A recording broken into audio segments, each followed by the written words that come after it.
नमस्कार दोस्तों।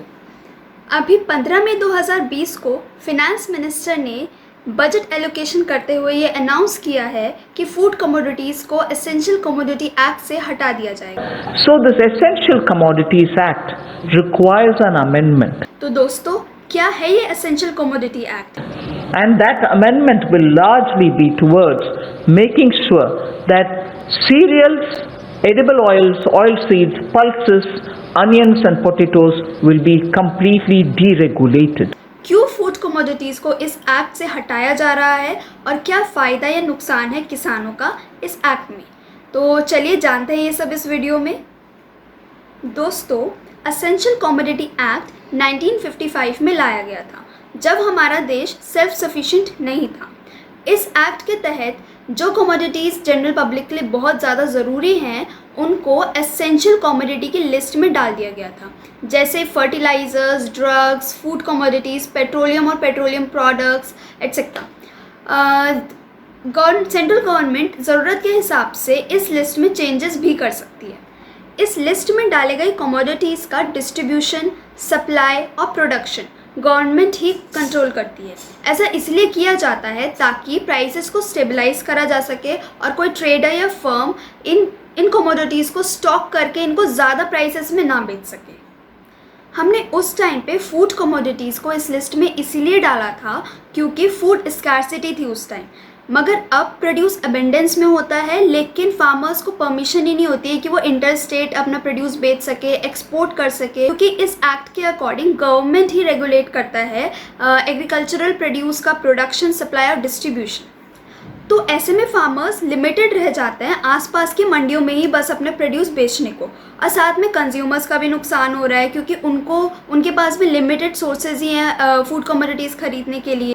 तो इसीलिए एसेंशियल कमोडिटी एक्ट को अमेंड किया जा रहा है। यहाँ पर फूड कमोडिटीज़ जैसे cereals, oil seed, pulses, potato और अनियन को रेगुलेट यानी कंट्रोल किया जा रहा था पहले। इनका प्रोडक्शन, सप्लाई और डिस्ट्रीब्यूशन को मैंने अभी बताया कि गवर्नमेंट कंट्रोल करती थी, मगर अब इनको लिबरलाइज करने की बात हो रही है, यानी एग्रीकल्चर ट्रेड को गवर्नमेंट यहाँ पे लिबरलाइज करने की बात कर रही है। तो क्या फूड कमोडिटीज़ को डीरेगुलेट करना सही है?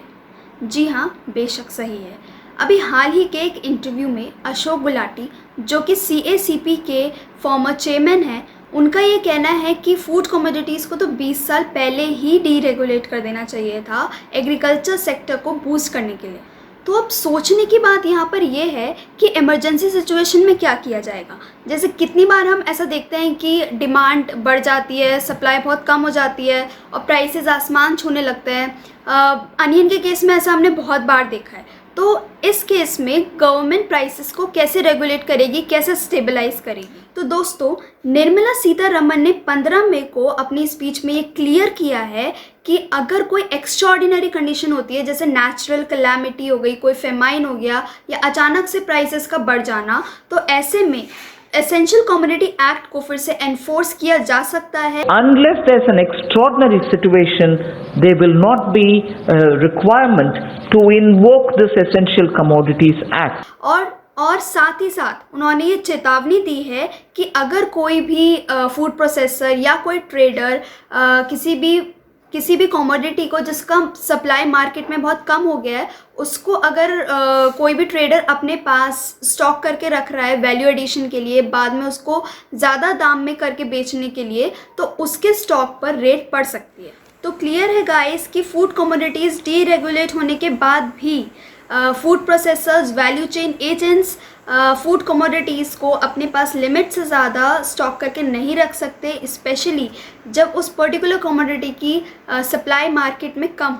तो कंक्लूजन क्लियर है दोस्तों कि फार्मर्स को अब बस APMC मंडीज़ पर ही डिपेंड होने की ज़रूरत नहीं है। वो अपना सामान इंटरस्टेट बेच सकते हैं, कॉन्ट्रैक्ट साइन कर सकते हैं बड़े बड़े कंपनीज़ के साथ अट्रैक्टिव प्राइसेस पर। फिनेंस मिनिस्टर निर्मला सीतारमण ने अपनी स्पीच में कॉन्ट्रैक्ट फार्मिंग, ई ट्रेडिंग और इंटरस्टेट ट्रेडिंग के बारे में भी काफ़ी ज़ोर दिया है। मैं अपने पिछले वीडियो में आपको ई ट्रेडिंग, इंटरस्टेट ट्रेडिंग के बारे में पहले भी बता चुकी हूँ। अगर आपने मेरा पिछला वीडियो नहीं देखा है तो मैं आपके लिए लिंक कर दूँगी, प्लीज़ ज़रूर देखिएगा। और अगर आपको ये वीडियो इन्फॉर्मेटिव लगा हो और अगर आप ऐसे ही आगे भी अपडेटेड रहना चाहते हो तो आप मेरे चैनल को सब्सक्राइब कर लीजिए और मेरे इस वीडियो को लाइक और शेयर करना बिल्कुल ना भूलें। Thank you.